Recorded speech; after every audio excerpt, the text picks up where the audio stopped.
What happens when a president finally admits that people died in an election she insists she won fairly?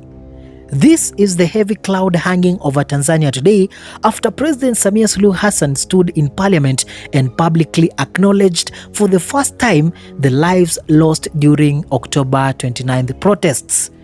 These were not ordinary protests.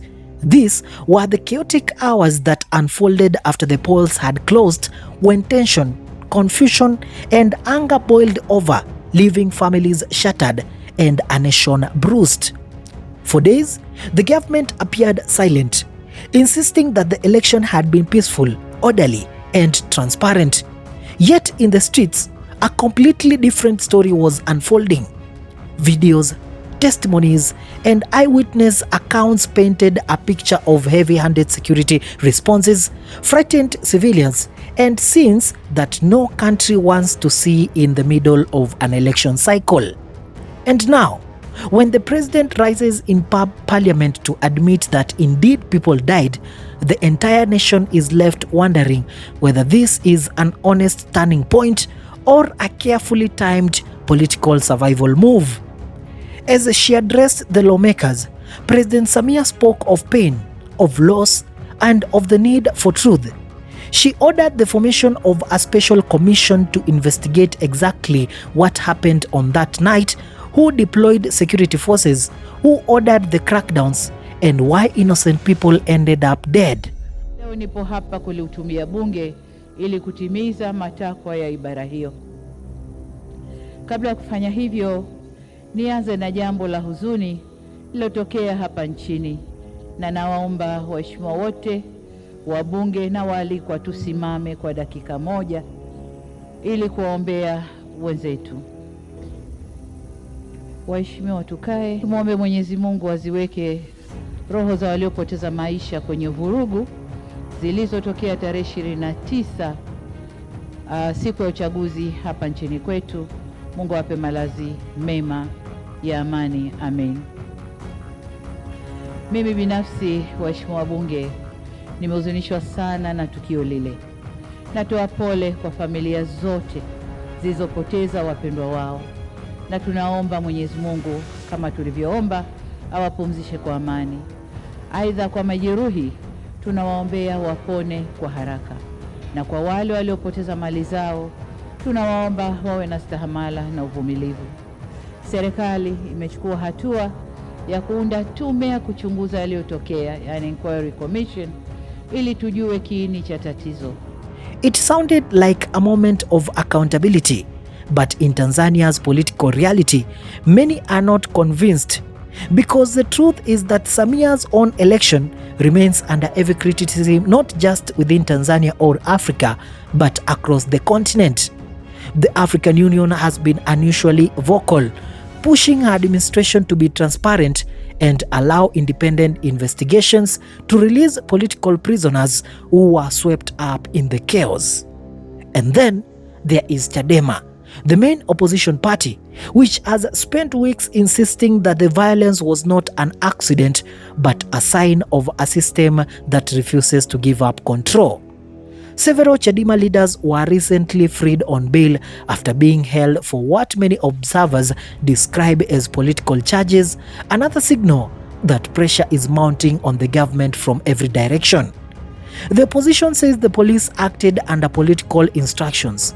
The government denies it, yet fails to provide clarity. In the middle of this back and forth, the families who lost their relatives still do not know why their loved ones had to die just for exercising their rights.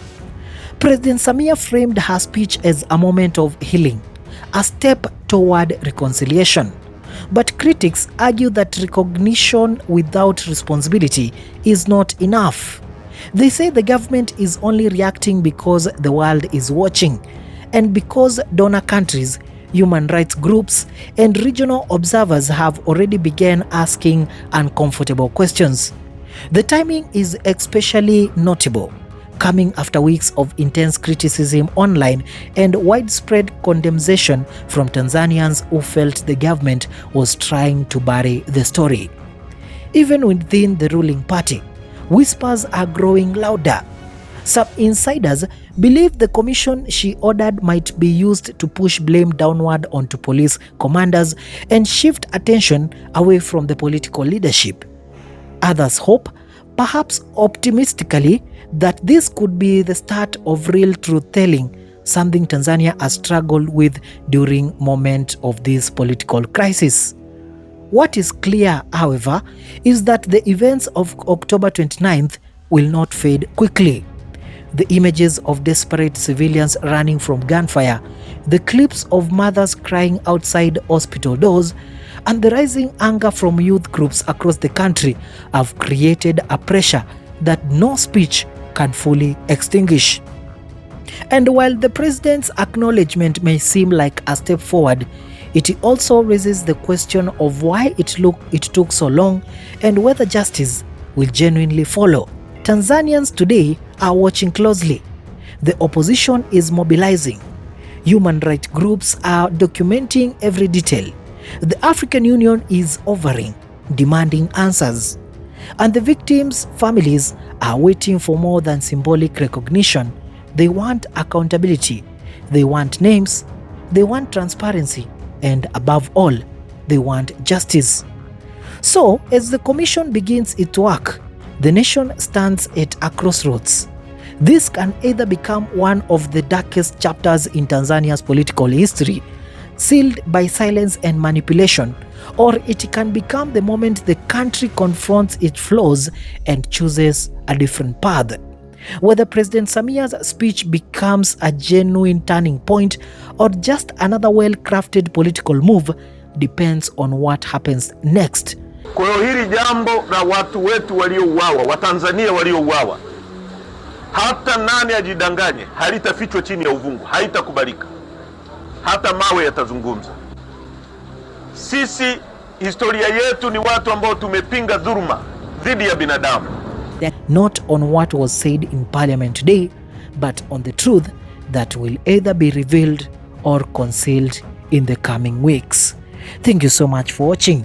If you have not subscribed to my channel, please do so. We are road to 1 million subscribers. My name is The Commentator. Mjukuu wake Papa Francis, mnanitafuta hamunipati. Mimi binafsi, waheshimiwa wabunge, nimehuzunishwa sana na tukio lile. Natoa pole kwa familia zote zilizopoteza wapendwa wao, na tunaomba Mwenyezi Mungu kama tulivyoomba awapumzishe kwa amani. Aidha, kwa majeruhi tunawaombea wapone kwa haraka, na kwa wale waliopoteza mali zao tunawaomba wawe na stahamala na uvumilivu. Serikali imechukua hatua ya kuunda tume ya kuchunguza yaliyotokea, yani inquiry commission, ili tujue kiini cha tatizo. Taarifa hiyo itatuongoza kujielekeza kwenye mazungumzo ya kuleta maelewano na amani.